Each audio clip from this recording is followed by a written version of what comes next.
Ever since their years as a wandering tribe, the Aztec believed their destiny was to rule the world.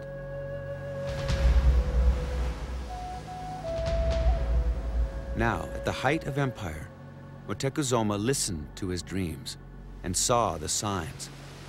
They foretold disaster.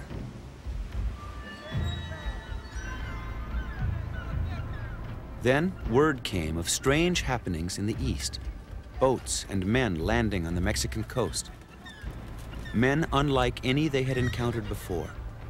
Their bodies sheathed in metal.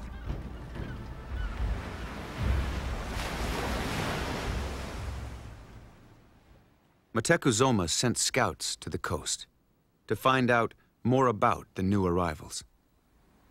They were very white. Their eyes were like chalk. Their hair, on some it was yellow, and on some it was black. They wore long beards. They were yellow too. The strangers had landed on the Gulf Coast. That was also disturbing information. Centuries earlier, the banished priest from the cult of the feathered serpent, Quetzalcoatl, had left Mexico from the same coast, promising one day to return. Another prophecy that threatened Moctezuma. If he comes in the year one reed, he strikes at kings. It was now the Aztec year one reed. Whether Moctezuma believed the prophecy or not was of little importance. He knew that many subjugated people throughout the empire embraced the story of the feathered serpent and awaited his return. For it was in their hearts that he would come to land to reclaim his kingdom. Whoever these invaders were, whether they represented Quetzalcoatl or a foreign power, Moctezuma could feel the threat to his empire. And his fears were justified. Spanish conquistador Hernando Cortez had landed in Mexico. It was said that first he dreamt that Quetzalcoatl would return. After that, when he saw Hernan Cortez and the others, he thought, he has come. Quetzalcoatl has come. Only he was wrong. Another had come, someone with evil intentions, because Cortez did not come with religious faith or to do good things. He came to commit terrible crimes against the Mexica. As a diplomatic gesture, Moctezuma sent emissaries carrying the costume of Quetzalcoatl, which they presented to Cortez aboard his ship. Cortez responded with a display of force. He ordered the Aztec delegation shackled and forced to watch as his men fired a Lombard cannon in a thunderous hail of fire and smoke, blowing apart a tree on shore. The astonished emissaries were released, and they raced back to Tenochtitlan. Moctezuma received the news with alarm. Spanish weapons and armor were formidable, and it would be only a matter of time before tributary states chafing under the yoke of Aztec oppression would join the conquistador. They would lead him to the wealth that lay at the center of the empire, to the one thing Spanish conquistadors craved above all else. We Spanish suffer from a disease of the heart, which only gold can cure. Cortez ordered his 450-man army inland. When some of his men resisted, he sank his ships. There would be no turning back. Vamos!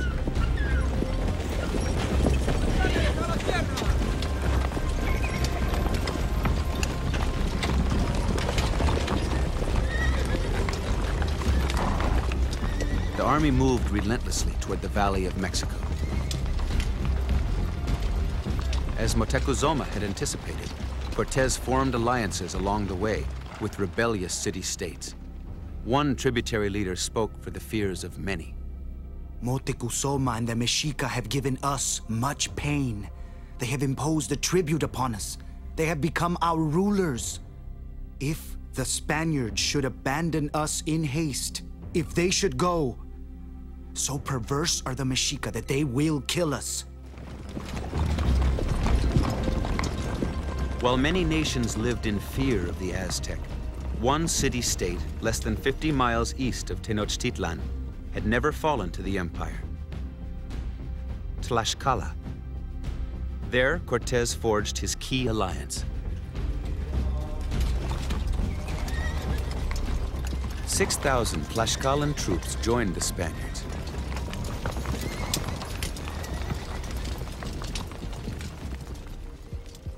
As reports reached the Aztec capital, some of Motecuzoma's advisors argued for a decisive military campaign. But Motecuzoma held his armies in check, unwilling to leave the capital unprotected or risk setting off a general rebellion. Stalling for time, he sent emissaries to protest Cortez's advance, and even had a wall of trees planted across the road to disguise the route to Tenochtitlan. Paralyzed with doubt, the emperor was fast becoming only a player in a prophecy being fulfilled. And he must have thought, these men, why have they come? What do they want? Maybe we can attack and kill some of them, but not all of them. For that reason, some did not want to fight. They had seen that if they shot arrows at them, they did not fall. They made a clanging sound as they bounced off their armor. Even if they fired at the horses, they did not die, because the horses had armor. Cortez and the Tlaxcalan army turned first to a city-state that remained loyal to the Aztec emperor, Cholula. Eyewitness accounts were recorded. Then there arose from the Spaniards a cry, summoning all the noblemen, lords, war leaders, warriors, and common folk. And when they had crowded into the temple courtyard, then the Spaniards and their allies blocked the entrances and every exit. There followed a butchery of stabbing, beating, killing of the unsuspecting Cholulans, armed with no bows and arrows, protected by no shields. With no warning, they were treacherously, deceitfully slain.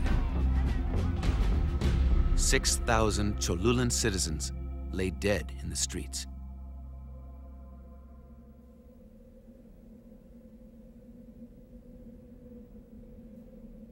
Tenochtitlan received the news of the massacre in shock. An Aztec eyewitness later recalled. The city rose in tumult, alarmed, as if by an earthquake, as if there were a constant reeling of the face of the earth. Motecuzoma's worst nightmare was about to reveal itself. Do the former rulers know what is happening in their absence? Oh, that any of them might see, might wonder at what has befallen me, at what I am seeing now that they have gone. For I cannot be dreaming.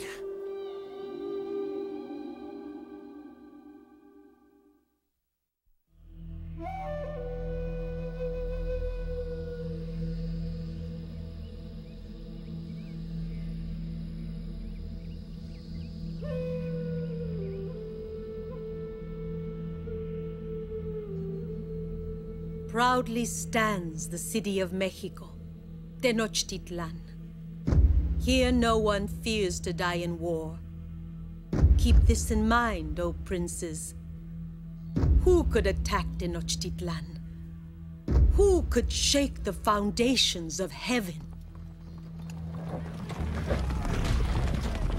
On November 8th, 1519, in the Aztec year 1 Reed, Hernando Cortez arrived at the gates to the imperial city of the Aztec Empire, Tenochtitlan. An Aztec eyewitness later recalled. Mexico lay stunned, silent. None went out of doors. Mothers kept their children in. The roads were deserted, as if it were early morning.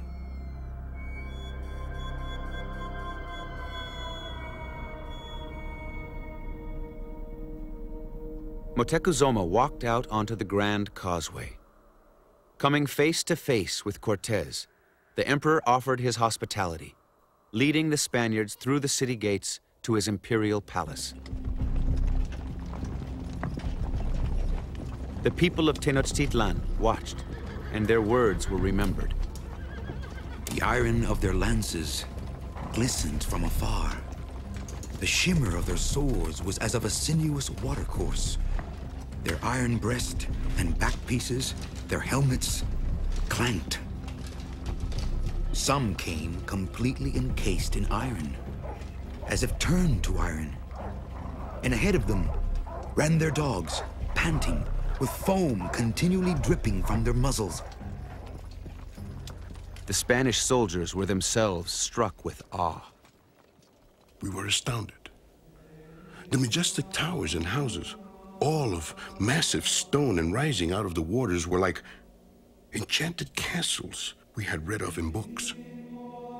Indeed, some of our men even asked if what we saw was not a dream. Even Cortez was amazed.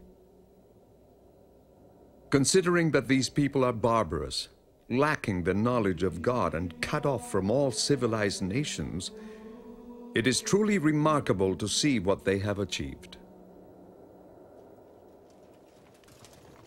Once they reached the palace, Montecuzoma's diplomatic plans were shattered. Cortez turned on his host, seizing the emperor hostage. What now, my warriors? We have come to the end. We have taken our medicine. Is there anywhere a mountain we can run away to and climb? Montecuzoma was forced to lead Cortez to the treasury. Montecuzoma's own property was then brought out. Precious things like necklaces with pendants, armbands tufted with quetzal feathers, golden armbands, bracelets, golden anklets with shells, turquoise diadems, turquoise nose rods, no end of treasure. They took all, seized everything for themselves, as if it were theirs. Cortez wrote to the King of Spain. Your Highness, there is so much to describe that I do not know how to begin even to recount some part of it. Montecuzoma has all the things to be found under the heavens, fashioned in gold and silver. The Spaniards melted the beautifully crafted gold into blocks. For 5 months, holding Montecuzoma prisoner in his own palace, they lived in splendor and pillaged the city from within. They thought, this isn't Quetzalcoatl. This isn't a god. They said, look at them, how they eat just as we do. Look at them, they go about just as we. When they saw him, they knew he wasn't really Quetzalcoatl. They said among themselves to their people, look, brothers, this isn't a god. Our gods do good things, and this one, he wants to destroy us. Among the Aztec people, a resistance began to organize under the direction of Montecuzoma's brother, Cuitlahuac. In an effort to cripple the movement, the Spaniards attacked a large, unarmed religious gathering in April of 1520.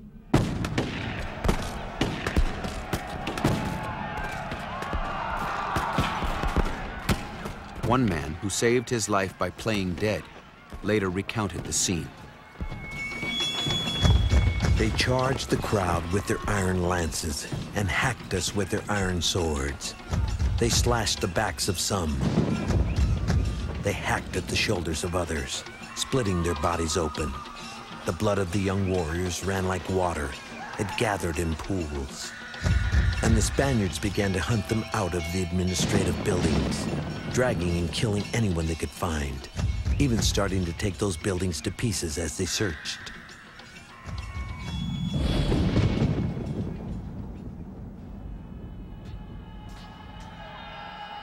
The Aztec counterattacked, forcing the conquistadors to retreat behind the walls of the great palace. The Spaniards then brought Montecuzoma out in chains before his people to order them to stop fighting. But the emperor could not bring himself to speak. He stood by while another hostage delivered his message. Mexicans, men of Tenochtitlan, Your ruler, the Lord of Men, Moctezuma, implores you. He says, listen, Mexicans, we are not equal to the Spaniards. Abandon the battle. Still your arrows. Hold back your shields. Otherwise, evil will be the fate of the miserable old men and women, of the people, of babes in arms, of the toddlers, of the infants crawling on the ground or still in the cradle. But the Aztec were not a people to be subjugated. They reformed their government and elected Motecuzuma's brother, Cuitlahuac, as the 10th emperor. Under his direction, the Aztec continued the siege of the palace.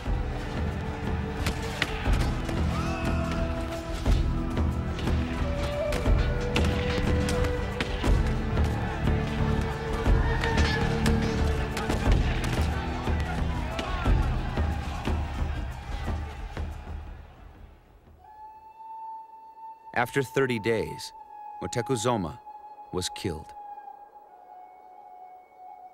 The Aztec accused the Spaniards of strangling him and hurling his body from the top of the palace. The Spaniards claimed he was stoned to death by his own people.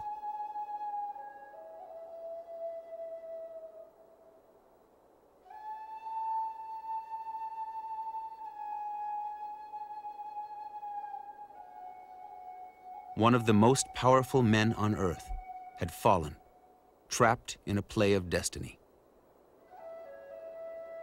Prophecy had become reality. Days later, the Spaniards, trapped in the palace without food or water, attempted to escape under cover of darkness. Aztec witnesses recounted the events. That night at midnight, the enemy came out, crowded together.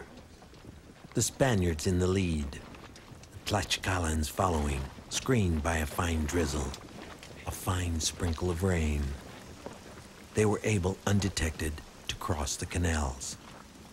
Just as they were crossing the canal, a woman drawing water saw them. Mexicas, come all of you. They are already leaving. They are already secretly getting out. Then a watcher at the top of a temple also shouted, and his cries pervaded the entire cities. Brave warriors, Mexicas, your enemy already leaves. Hurry with the shield boats and along the road. As the Spaniards moved out onto one of the main causeways over the lake, canoe after canoe full of Aztec soldiers under Cuitlahuac's direction showered them with spears and arrows. Many Spaniards, weighted down with gold stolen from the palace, fell into the water and drowned, carried to the bottom by the weight. The canal was filled, crammed with them. Those who came along behind walked on corpses. It was as if a mountain of men had been laid down. They had pressed against one another, smothered one another. 3/4 of the Spanish army never reached the outskirts of Tenochtitlan. Cortes and the rest of the survivors escaped into the countryside. For a moment, the great city was free.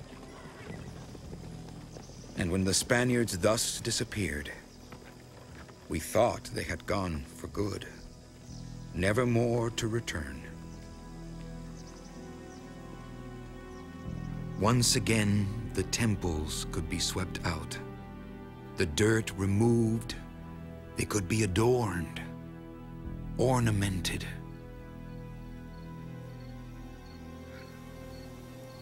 But the fleeing Spaniards left behind another enemy. An Aztec survivor remembered. At about the time that the Spaniards had fled from the city, there came a great sickness, a pestilence, the smallpox. It spread over the people with great destruction of men. It caused great misery. The brave Mexica warriors were indeed weakened by it. Even the new emperor died of the disease. It was after all this had happened that the Spaniards came back. Cortez and his men had healed their wounds and rebuilt their army. New alliances were made.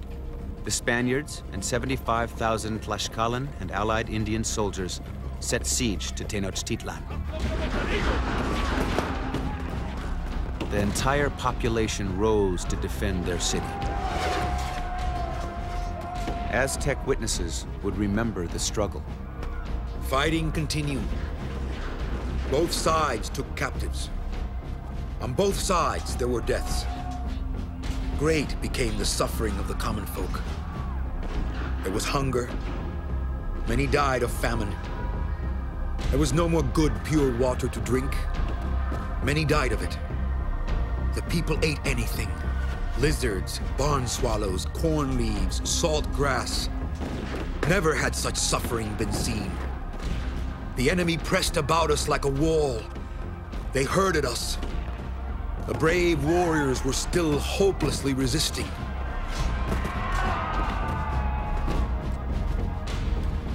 After 2.5 long months, the Spaniards, with their overwhelming numbers, brought Tenochtitlan to its knees.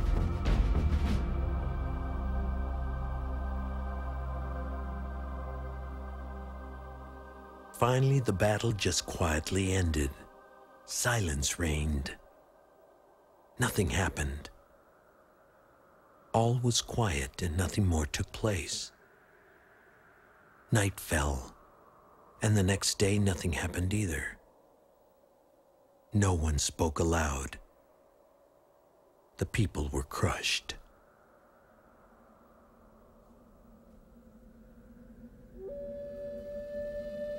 Great was the stench of the dead. Your grandfathers died, and with them died the son of the king and his brothers and kinsmen. So it was that we became orphans, O my sons. So we became when we were young. All of us were thus. We were born to die.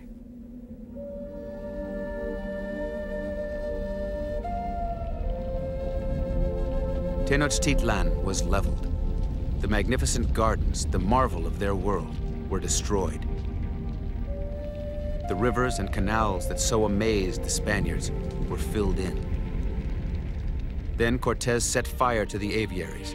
Thousands of birds, vermilion flycatchers, iridescent hummingbirds, scarlet tanagers, green and blue macaws. The beauty that was Mexico was turned to ashes.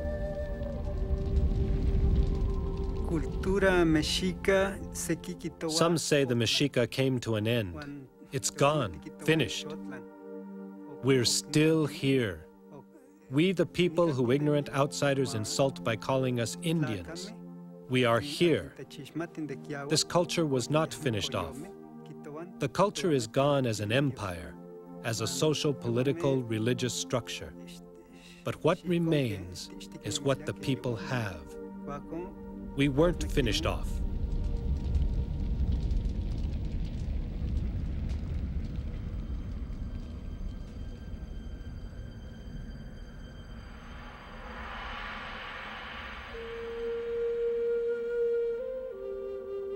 Proudly stands the city of Mexico, Tenochtitlan.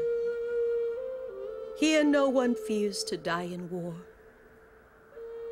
Keep this in mind, O princes. Who could attack Tenochtitlan? Who could shake the foundations of heaven?